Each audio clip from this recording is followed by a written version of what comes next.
What do you guys think about Polkadot projects? All hype, or is it real? Personally, I think it's real. I've been following Kusama for a long time. The parachain thing that they got going on there, I think is very interesting. In the context of like layer ones and like Cardano, I think they have a superior method of doing it, kind of testing things on Kusama, and then kind of launching it on Polkadot. We've been following it for a long time. I think the combination of the fact that you can connect to other blockchains is a very interesting thing.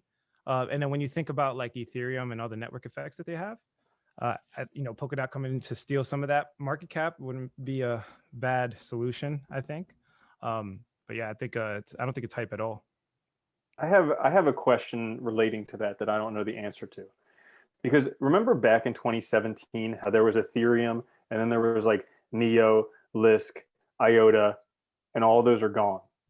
Are these ones actually going to take off with stuff, or are these like the bull run alternative platforms?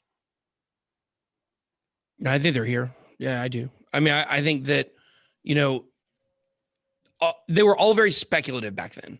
And right now, and if you saw like all the project that launched on Neo, let's have a few laughs about that. I mean, Deep Brain Chain, how's that one doing? Ontology left, obviously. Phantasma left. Like a lot of the good projects from there, they left. Why? Because I mean, Neo was never going to really do that well. It was all speculative. And I think that when you look at Polkadot and its ecosystem, I just think that it is definitely shaping up to be something to contend with. I know I'm invested in a lot of these, Polkadot IDOs or IPOs. And it depends on what you want to call them, but it's the same thing. It's initial parachain offering or initial dot offering. People just call them different things, but I'm invested in a lot of them and they're doing really well. And you're just looking at, what's happening between Cardano and Dot is they're able to get in front of all the Ethereum problems because obviously the creators, helped create Ethereum and they knew the flaws. And so they basically were just able to do it on the front end instead of the back end. And of course, Charles got killed for doing it too slow, supposedly. But I think Ethereum is still going to be the top dog, I think, in my opinion, for the same reason I said earlier. Like you got a lot of projects that are expanding to other ecosystems. They're expanding to Cardano. They're expanding to Polkadot. They're expanding to Solana. They're expanding to, Cosmos or whatever the case may be, but they're still all on Ethereum. So nobody's leaving Ethereum. When places literally say, like when Uniswap says, okay, we're going to close our Ethereum exchange here. We're just going to move to Binance only. Okay, I'll listen to you. But until that starts happening, I mean, I don't think that there's any reason to think that will happen. But at the same time, Cardano and Polkadot are definitely platforms to contend with, and they're going to have big market share, I think. One of the things about Polkadot that I think is under the radar is the mainstream media is going to start writing about Web3. Okay. And then eventually, maybe like NFTs, people are going to start asking, gee, how do we invest in Web3? Oh, instead of it being crypto and altcoins, it'll be, oh, I'm investing in Web3. So, gentlemen, I'm here to tell you, once the media starts with Web3, that's the Polkadot narrative. And that puts us as high-class individuals, not just crypto guys anymore, because we, altcoins, Token Metrics, all the YouTube channels of my friends here, we are the gateway to Web3. Powerful stuff. Yeah, it is. I think the difference is like back in the day, like Ben said, it's very speculative.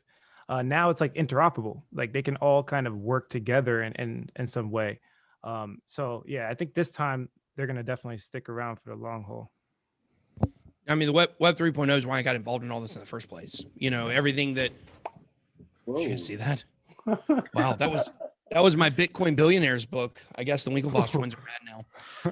But I think that really when it comes to Web 3.0 and decentralization and things that are censorship resistant, that is why I got in this. I mean, and so I'm so excited to see the development of this, because if I do a video on social media blockchains, like nobody thinks that's sexy, and that's very frustrating to me because, on this channel, everybody knows we make popular videos that people like. I don't get to do as much of what I like because the audience isn't super interested in decentralized, social media or decentralized internet.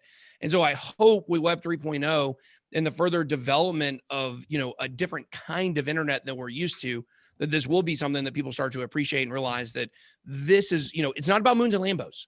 It is, right? I love it when there's a moon, and I certainly am going to buy a Lambo here pretty soon, but crypto is about so much more than that. And decentralization is something I take very seriously. And, I really hope that with the Web 3.0, this is something that comes more to the forefront. Hey, Bill, I got some huge requests on my channel to hear you speak.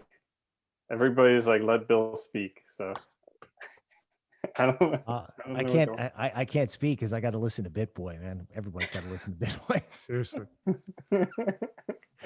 Let's take some. I mean, eventually, I can tell you some stories. I mean, I've got people who are texting me watching the live stream right now. One of them is my brother. He works in a law firm. Okay. Crypto took off in his law firm when somebody bought Litecoin and it went up 10% the next day. Now he's talking about flying me out for a cocktail party. I got another woman who works for a big Silicon Valley company who says she wants to spend 30 minutes learning crypto a day. And now she's got the fever, mind you, in a sideways market, to the point where she wants to take a week vacation just to learn about crypto. Right. And that's what's out there in the legacy world. Like in crypto, we're like, okay, what's hot in crypto? What's NFTs? Then there's all these people on the outside who are like, ooh, I need this. Like we were talking about the future of money. I bet the future of money is PayPal or something that allows you to put the crypto in it. And if a gallon of milk goes to $4, well, you're okay because the crypto in your PayPal, the Dash or, the Bitcoin or the Litecoin took off. So you got the money on your PayPal card to pay for it. And there's people out there, when I run that PayPal analogy by them, or I run, hey, one day, you're going to have a centralized bank and a decentralized bank. They're like, really? And I knew everything changed. My brother asked me for some symbols on Coinbase Pro, and I gave it to him. And then I realized the world changed when he came back and said, hey, Bill, is that DeFi? That was the first time he said the word. Is that DeFi? I'm like, yes, Greg, that was DeFi. And he's like, yeah, how many Gregs are out there? How many people like this lady who are like, oh my God, I just bought some Litecoin or I just bought some Dash. What? I got to get Uniswap. How do I get what?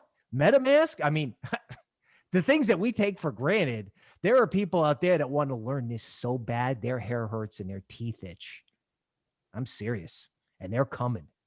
So, I know there's a lot of things that may work against crypto, but, it's like that don't short the quiet market, right? And I could feel that legacy herd just like, I don't know, just like warming up the engine. So, all right, enough of me. Token Metrics is a cryptocurrency investment platform that helps users leverage machine learning to become better crypto investors. Our in-depth analysis helps eliminate the emotions of investing, find profitable investment opportunities, and filters out scams. Learn more at tokenmetrics.com.